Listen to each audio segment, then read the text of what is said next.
Hi, Eva. Is this a good time for us to look at our research project? Our tutor told us to keep the focus narrow. So what about we go for why people choose to go to certain places and attractions and leave the rest out? You're right. Otherwise, we'll have far too much information to cope with. Okay, so what about the survey? Well, I've looked through the ideas we had for questions for it, and I think it's not clear how we use the word area. Sometimes it seems to mean a place, other times the field of our research, and even tourist attraction in some cases. Oh, I think that's my fault. I typed out our notes. Oh, it's probably best to use it for place in the sense of province or whatever. Yes, I think so. You know, we decided to concentrate on culture and tourism.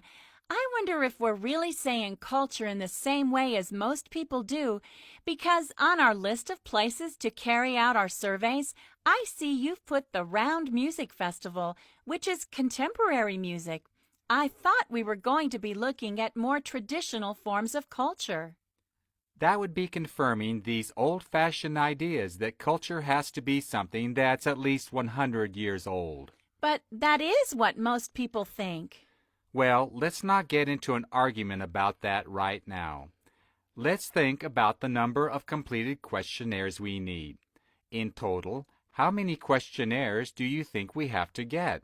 100? 200? And over how many different events? Our tutor said we should have at least 200. Otherwise, the information won't actually mean that much. And I think it's not practical to try to go to more than about 5 events. We've got to get the first draft in by the end of February. And do you think we should interview everybody or just tourists?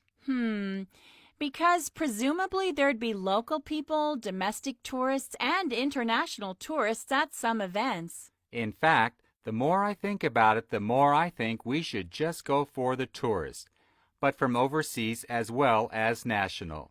I'm sure we'd be able to provide more interesting results if we did that. Right. There's one thing that worries me, though. What's that? We said it's important to get some background on the people who answer our questions, like what's their job, what they thought about the event. But the idea of asking people how old they are… We can just ask them to tick a box with an age in it and tell them they don't have to do it if they don't want to. We could write in our own estimate when we've finished. Are you sure that would be okay? Yes, it's not the most crucial piece of information they're giving. We're going to have a lot of facts and figures to present. Have you any preference for putting them into a pie chart, a table, or a graph? Tables are easy to do, but I read that most people find pie charts visually stimulating. I hate reading graphs because, unless they're quite big, you don't get exact figures. Pie chart sounds good. How are we going to divide up the work? If it's okay with you, I'd like us to meet as often as possible to look at what we've each written up. But we should do the actual writing on our own. Before you hear the rest of the discussion, you have some time to look at questions 27. Okay, would this be a good time to discuss our introduction?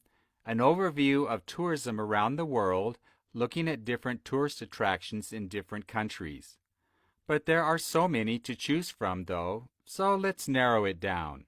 Absolutely. I found out that Mexico celebrates the fact that it produces a huge number of varieties of chilies, and people flock to this special event to taste dishes using them. A lot of people think of Mexico as being the best place to see fantastic museums. That's true, but let's take a different tact. What about Greece, one of the world's most famous countries for tourists? Yes, and I think we should go for the ruins in this case. The temples and theaters and so on, rather than the food. And for Britain, instead of focusing on the countryside and parks, I'd like to find out more about why people go to see plays and musicals. Is it because there's such a good choice? Interesting point. And for India, instead of concentrating on the temples or the game parks, we could mention all the different folk dances. Every region has its own, and they don't just perform them at festivals. They're part of everyday life. Okay, we've got more than enough. Let's draft the introduction. That is the end of part 3. You now have half a minute to check your answers.